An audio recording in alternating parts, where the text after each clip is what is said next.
We've skipped past all the stuff we've already seen, and we're gonna start on this puzzle, I guess, just because, you know, whatever. We are doing the 5th of 6 possible endings for this game. We already know the stuff about music, so alright, let's just skip this. This is the puzzle again. He's talking about how he's really, actually can basically see, even though he's blind. Can see with his ears. It's 2 of 4.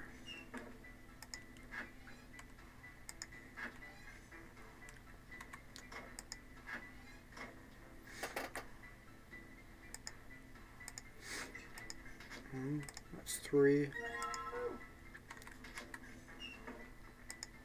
There's a vase. What's this room again? Oh, yeah.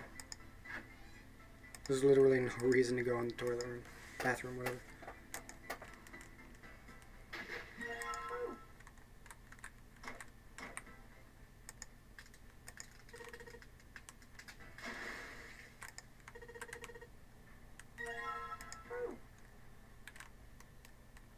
And then he realized something about something he memorized, or something he remembered, I think. Battery is just telling him how he has memory loss. Yeah, he was just going about how he lost his memory rather than anything that he might have remembered.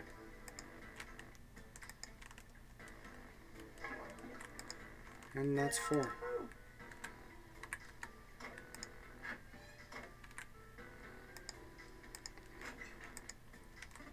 This safe is locked. It's one of those dial locks. It doesn't have a key. We just need to get the dials in the right place and it'll open. Did you find anything, Seven? Nope. How about you, Snake? I also found nothing.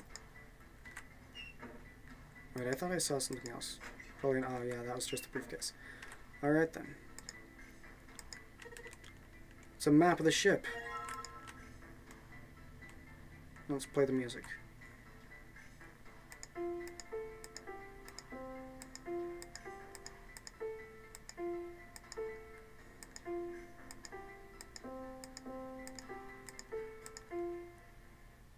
I wasn't entirely sure that I remembered it, but I got it right. Yeah.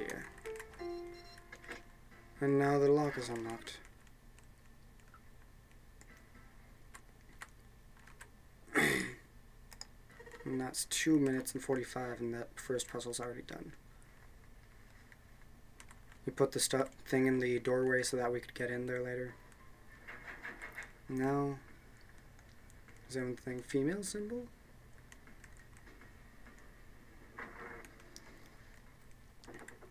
This is the card game puzzle section.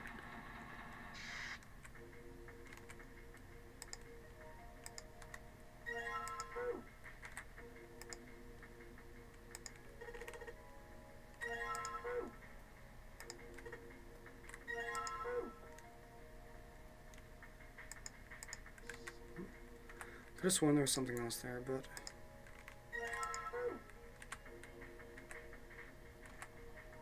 in the meantime,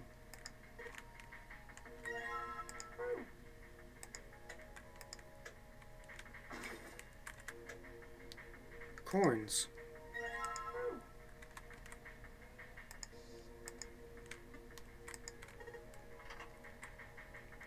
The puzzle here is to put it in the same order, which is clubs, diamonds, hearts.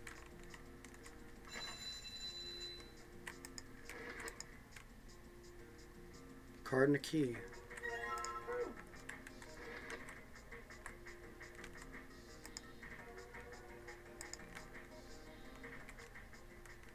Baccarat.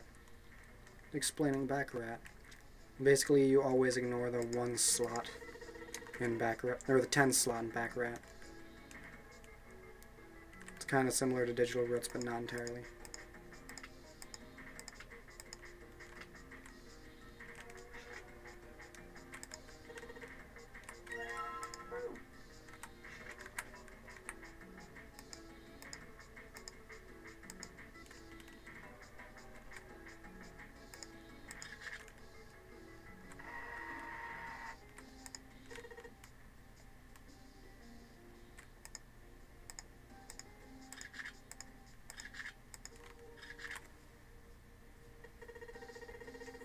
Protocol we have in slots. So now, yeah. 5 plus 6 plus 7 is 11. 5 plus 6 is 11 plus 7 is 18, which makes 9. That's the digital road. That's what I was thinking of. Unlock the gate. Great thing, whatever. Then go over there, investigate.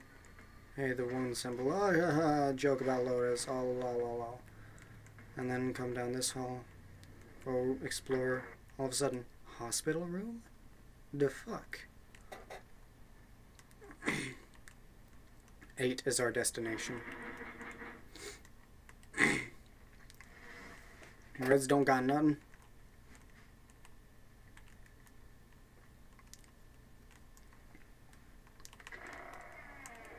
All of a sudden, June and the others and whatnot.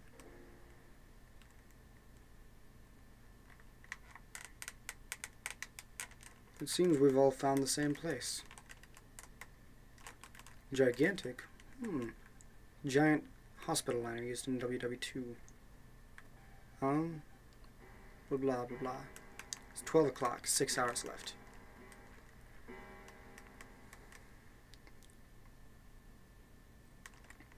Searching. Ding ding da ding ding. Go back. What's up? They're already back? What the fuck is... Where's Snake? Let's go check. Or, it's fine. Now let's go check for him. Okay.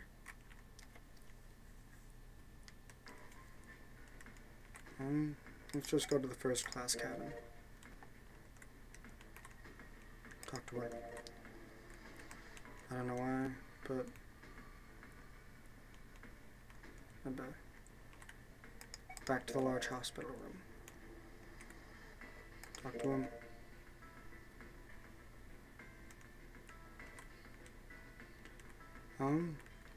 What about you, Junpei? Who do you think fixed this thing for us?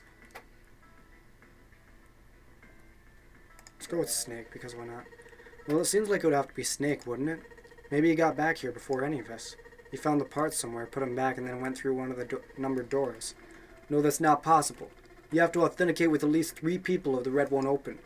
There's no way a single person could get through there by themselves. Yeah, I guess you're right. It was a stupid mistake, and Junpei knew it. How had he made such a foolish miscalculation? And how had Santa noticed it so quickly? Perhaps he just wasn't as clever as he used to be. Junpei shook his head sadly. And then continued to skip things. Let's finish searching.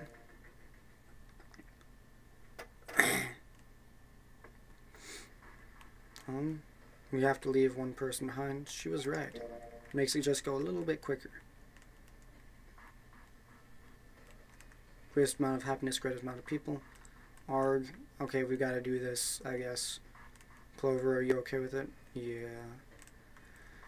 Hamburger, Ace volunteering. And so, let me just be altruistic. And then inject myself and sleep.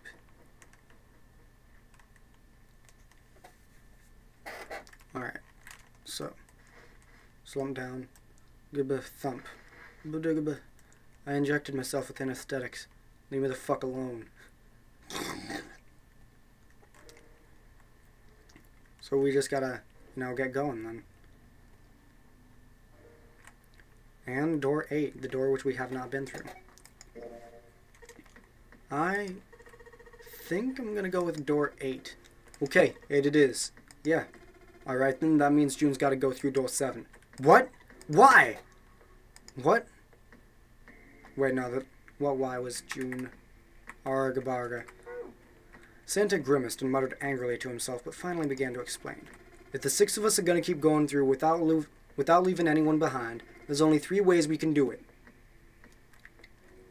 Plan A, go through 7 with 358 and go through 8 with 467. Plan B, go through 7 with 457 and go through 8 with 368. Plan C, go through 7 with 367 and go through 8 with 458. And that's it. Those are our only options. In other words, 3 and 4 and 7 and 8 can never go through the same doors. You get it now? As Santa finished, June looked over at Junpei, tears welling up at the corner of her eyes. Oh no. You're saying we're not going to see each other again for a long time? Junpei felt just as June did.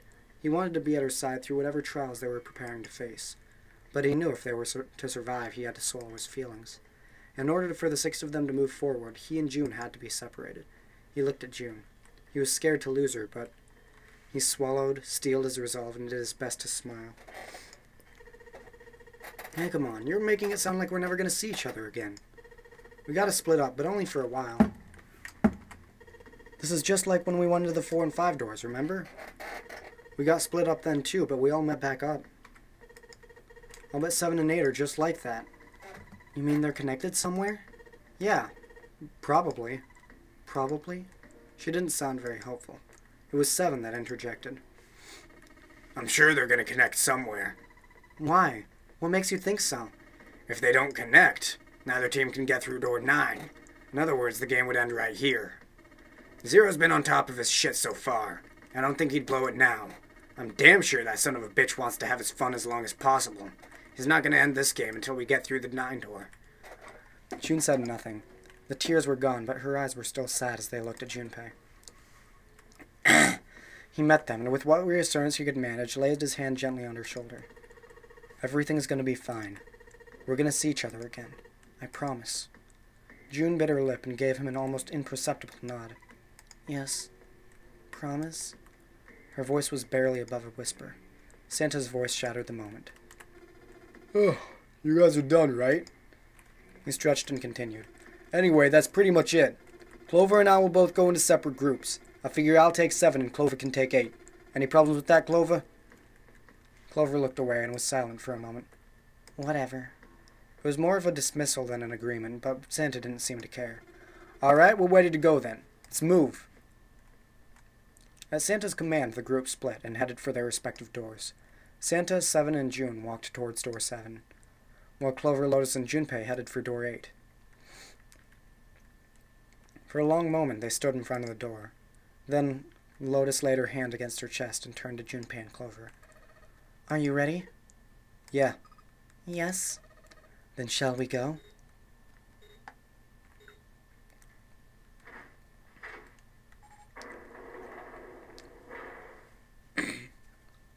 The door had opened. A narrow hallway stretched out before them. Lotus and Clover leapt through the door. The moment they did, their bracelets beeped. The detonators in their bracelets had been activated. Junpei stepped forward to follow them. But as he was about to step over the threshold, he stopped. He looked to his left, towards door 7. June stood there, a mirror image of Junpei. She turned and looked towards him. Their eyes met. They nodded. Their farewell took almost 1.5 seconds. Then someone took hold of Junpei's arms and hauled him bodily through the door. He heard the sound of the numbered door slam shut behind him. His bracelet gave a cold electronic beep. 81 seconds left! Hurry! Lotus snapped at him and ran to the dead. Junpei and Clover followed her as fast as they could.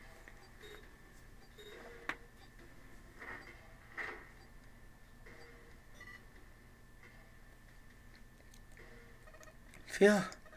It stopped. With a shaking hand, she wiped a few beads of sweat from her forehead. Clover, however, was calm. Aloof, perhaps. Pointless, she muttered to herself without emotion, and began to walk down the hallway, leaving behind a confused Junpei and Lotus. Lotus watched the girls receding back with a mix of frustration and curiosity. What an unpleasant girl. I bet she's not very popular with the boys. Her sarcasm seemed a little more biting than was perhaps necessary, but she sighed and started after the younger girl. After taking a moment to catch his breath, Junpei followed.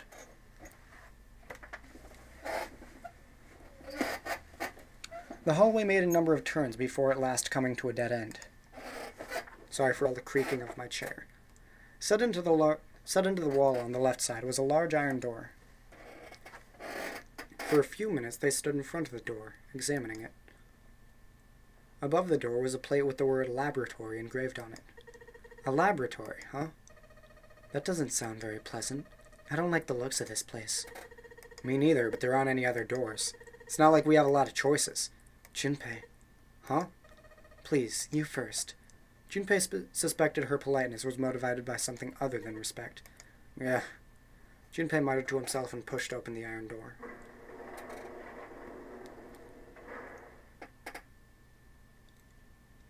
His first steps inside were tentative and careful, but as he examined the room, it became clear that there was no imminent danger. Lotus followed him in, and Clover brought up the rear. The room they'd found themselves in was divided into two separate areas by a curved wall. A thick glass window built into that wall made it possible to see into the other side of the division. Junpei walked to the window and looked through. What the hell? He wasn't sure what else to say. In the center of a room shaped like a quarter circle, a mannequin lay on what looked like a medical exam table. That looks so creepy. Junpei jumped a little. He hadn't noticed Lotus come up next to him. You don't think that thing's gonna suddenly sit up or something, do you? Well, I don't know. I mean, look at all those cables sticking out of it. If we press the wrong button, I don't know. Stop it. Just thinking about it is terrifying. She was gripping her arms, the knuckles on her hands white. It was then that Junpei noticed Clover. She was still standing near the entrance of the room.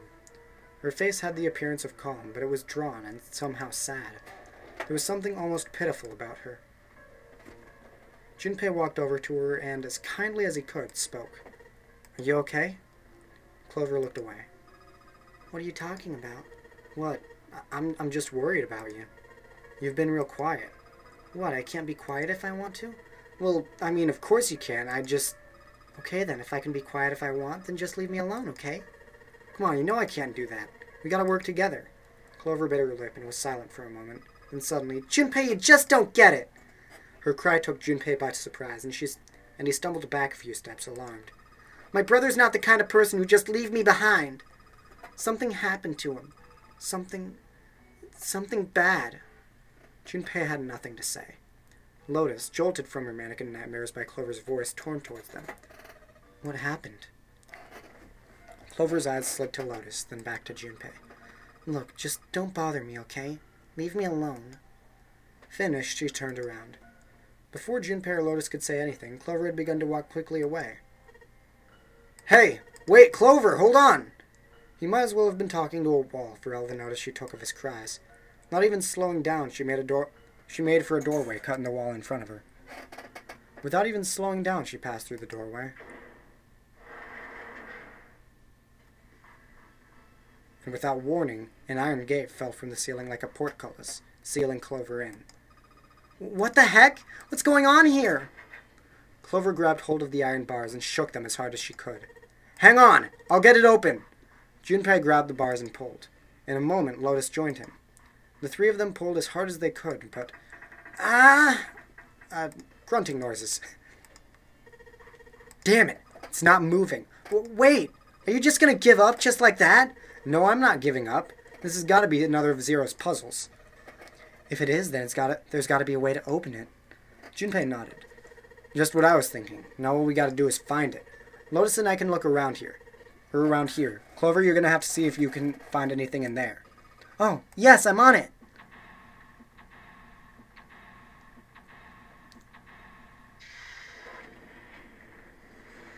Seek a way out.